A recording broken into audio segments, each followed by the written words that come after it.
said, statement, a huge win for us. I thought our crowd was incredible, a huge factor for us, allowing us to get some stops, helping us get some stops defensively in the full court and in the half court. Played really hard, got to continue to improve, of course. South Carolina hitting 13 threes was pretty significant, to have to overcome. I thought we had some guys that haven't at times played really big roles for us that, in my opinion, were as big a factor in this one as anyone else, namely Frank Anselmo, Jason Holt, and I thought Mardrez McBride played his best game as a Bulldog. Those guys were terrific. Again, crowd was terrific, great college game. South Carolina was terrific. Had a chance, obviously, to send it to another overtime. We were very fortunate, of course. With that game, you guys were down 10 with, I think, like 6.5 minutes left in the second half. Just how did this group grind this thing out and get the win? I look forward to watching the film. Yeah, we always talk about let's try to get a stop, try to get an A shot. We got plenty of time here. If we get a couple stops and scores, this place will get loud, and it did. And that was it. That was it. I thought Carrio offensively putting pressure on the rim, down the stretch, getting to the line, struggled from the line a little bit, and really stepped up, with his level of poise or swagger or both or what have you. But he stepped up with confidence and converted at the end when it counted the most. How key was the press tonight in the second half? It's huge. Yeah. I just told the radio, I thought a couple of the biggest factors in the game, the guys I mentioned individually, but press and the crowd. And I thought they worked hand in hand.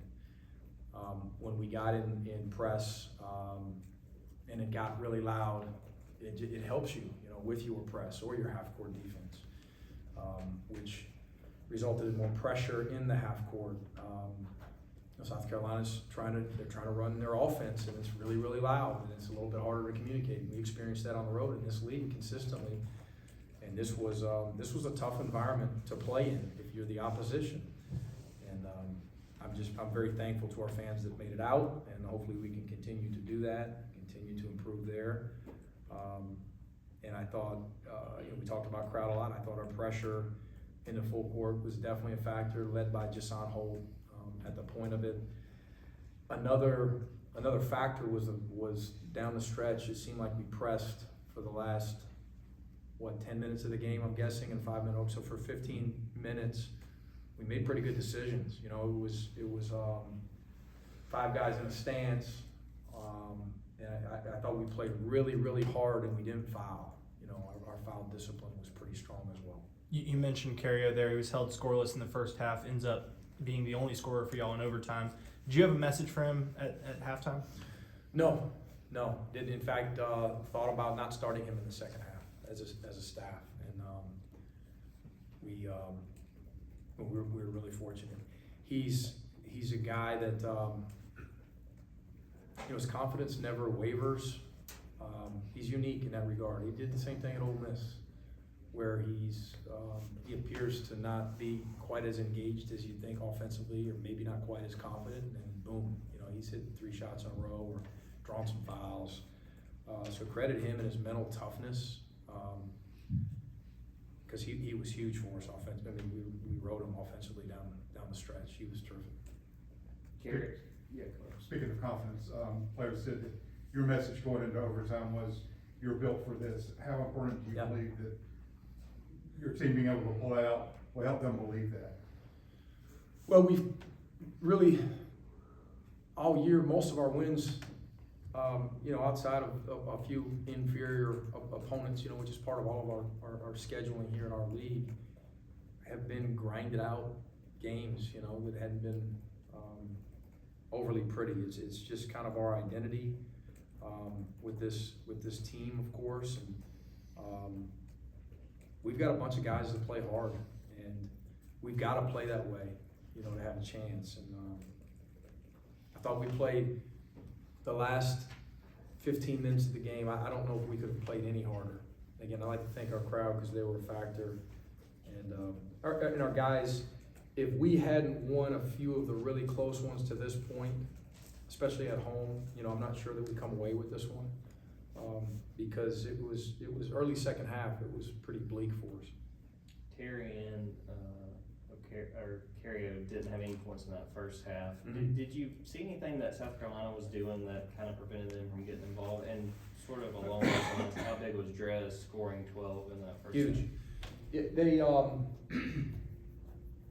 Their bigs did a good job of, we call it hedging. They were very extended on the floor with ball screen coverage, which allowed for the defender of the ball handler to get under that hedge and really did a good job of taking it out of our ball handlers' hands.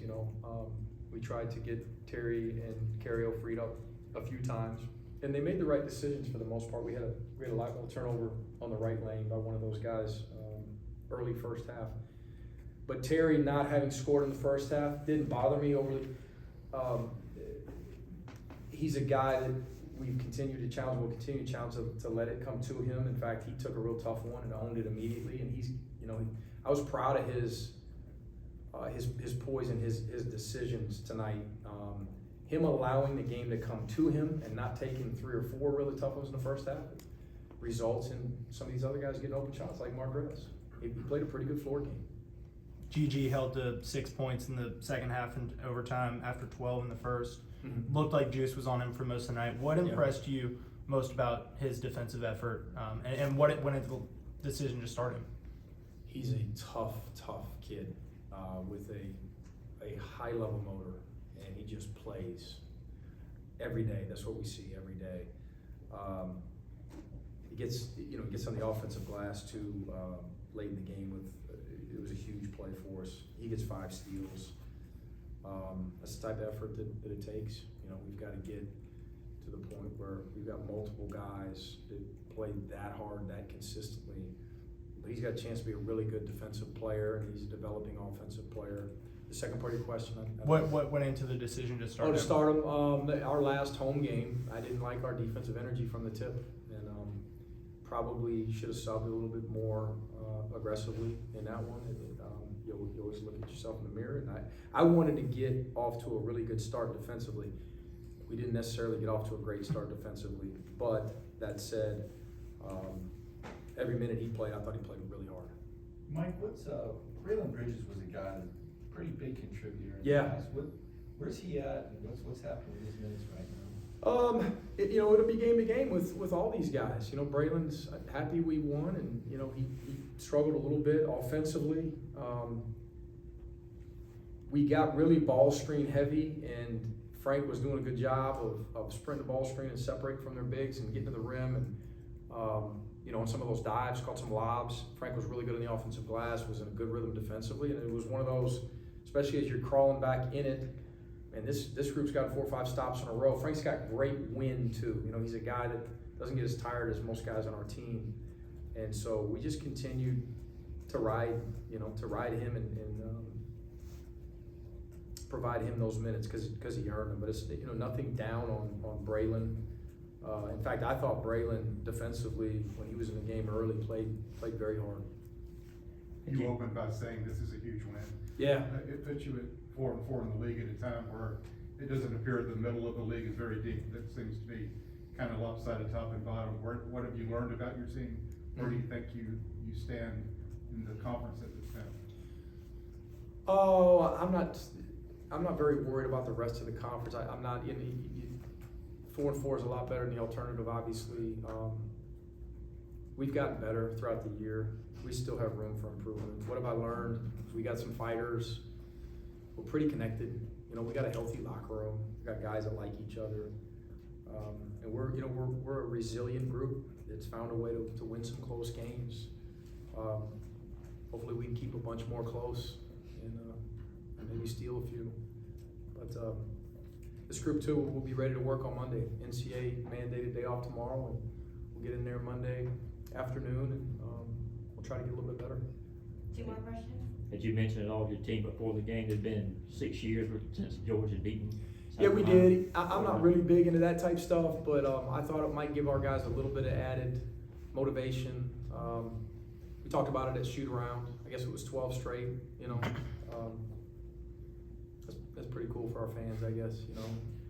But yeah, we talked about the fact that we got a chance to end a pretty significant streak. So, you know, big win for us. That's it. Thank you, guys.